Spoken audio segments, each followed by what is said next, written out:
অবিলম্বে জুলাই সনদ বাস্তবায়নের আদেশ ও নভেম্বরে গণভোট সহ ৫ দফা দাবিতে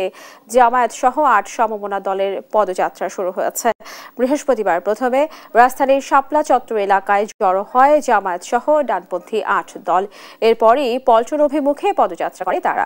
এখানে সংক্ষিপ্ত সমাবেশে দলের শীর্ষ নেতাদের বক্তব্য শেষে প্রধান উপদেষ্টার কার্যালয়ে যমুনার অভিমুখে যাত্রা শুরু করবেন বলে জানা গেছে। এই কর্মসূচিতে একাত্মতা পোষণ করা ইসলামী আন্দোলন বাংলাদেশ, খেলাফত মজলিস, বাংলাদেশ খেলাফত মজলিস, বাংলাদেশ খেলাফত আন্দোলন, বাংলাদেশ নেজামে ইসলাম পার্টি, জাতীয় গণতান্ত্রিক পার্টি জাকপা ও বাংলাদেশ ডেভেলপমেন্ট পার্টির ব্যানারেও আলাদা আলাদা মিছিল নিয়ে পল্টন মোড়ে আসেন নেতাকর্মীরা।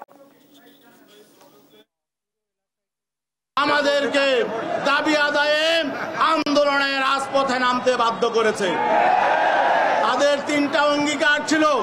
আমরা শুধু বলতে চাই আপনারা আপনাদের অঙ্গীকার পালন করুন। আগামী 10 তারিখের মধ্যে জুলাই সনদের বাস্তবায়ন আদেশ না হলে ঢাকা শহর আমরা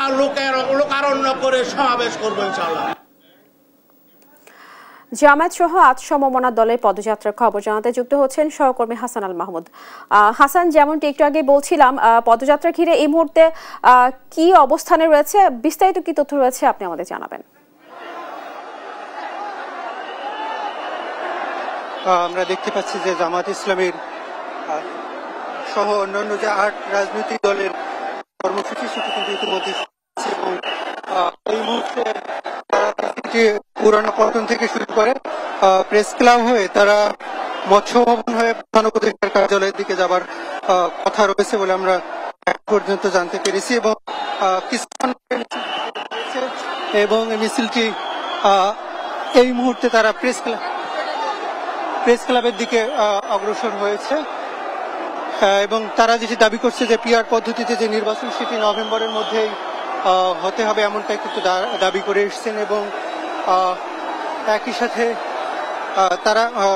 অন্যান্য রাজনৈতিক দলও কিন্তু এখানে অংশ নিয়েছে। বিশেষ করে 8টি রাজনৈতিক দল তারা কিন্তু ইতিমধ্যে এখানে অংশ নিয়েছে এবং সেখানে হেফাজতে ইসলামের কয়েকটি দল অর্থাৎ খেলাফত আন্দোলন, খেলাফত মজলিস এবং বাংলাদেশ খেলাফত আন্দোলন, চরমনাই পীরের যে রাজনৈতিক দল ইসলামী আন্দোলন বাংলাদেশ, তারাও কিন্তু ইতিমধ্যে এই মিছিলে অংশ নিয়েছে এবং গত কয়েকদিন ধরে কিন্তু এই কর্মসূচিটি চলছিল। আমরা দেখতে পাচ্ছিলাম সেখানে কিন্তু সবগুলো রাজনৈতিক দল একই প্ল্যাটফর্মে আসলে আমরা দেখেছি এর আগে যুগপৎ আন্দোলন করেছে, অর্থাৎ প্রত্যেকটি রাজনৈতিক দল কিন্তু আলাদা আলাদা জায়গা থেকে আন্দোলন করেছে। তবে এখন আমরা যেটি দেখতে পাচ্ছি যে সবগুলো রাজনৈতিক দল একই সাথে একই প্ল্যাটফর্মে এসে প্রথম কর্মসূচি আজকে পালন করছে এবং আজকের যে কর্মসূচি সেখানে অধ্যাপক মিয়া গোলাম পরোয়ার কথা বলেছেন এবং একই সাথে জামাতের নায়েবে আমির সৈয়দ আব্দুল্লাহ মোহাম্মদ তাহেরও কথা বলেছেন। তিনি যেটি বলছিলেন যে নভেম্বরের মধ্যেই গণভোট দিতে হবে এবং এখানে কোনো ধরনের ছলচাতুরি করা চলবে না এবং এটি যদি না হয় তাহলে নির্বাচন বিলম্বিত হবে, অর্থাৎ যে কোনো মূল্যে নির্বাচনের আগেই তারা গণভোট নিশ্চিত করবার দাবি জানাচ্ছেন এবং একই সাথে এটি প্রধান উপদেষ্টা সহ অর্থাৎ বর্তমান অন্তর্বর্তী সরকারকে একটি পদক্ষেপ নেওয়ার দাবি জানাচ্ছেন যে সেটি শুধু রাজনৈতিক দলগুলোর উপর ছেড়ে দিলে হবে না, এটি প্রধান উপদেষ্টা সরকারকে কিন্তু পদক্ষেপ নিতে হবে এমনটাই কিন্তু তারা দাবি করে আসছেন এবং একই সাথে তারা দাবি করে আসছেন যে জুলাই সনদের ভিত্তিতে আগামী নির্বাচনকে দিতে হবে এবং এখানে লেভেল প্লেইং ফিল্ড নিশ্চিত করতে হবে এবং একই সাথে প্রধান উপদেষ্টা সহ সরকারকে এটি নিশ্চিত করতে হবে যে কোনো আসনে যদি বিশৃঙ্খল হয়, অর্থাৎ কোনোভাবে যদি সেখানে পরিবেশ বিঘ্নিত হয় এবং কারচুপির মতো ঘটনা ঘটে তাহলে অবশ্যই সেই ভোট কেন্দ্রের এবং সেই আসনের ভোটের ফলাফল বাতিল করতে হবে এবং সেই সুযোগ সরকারকে, সেই ক্ষমতা সরকারকে নিতে হবে এমনটাই কিন্তু তারা দাবি করে এসেছেন। একই সাথে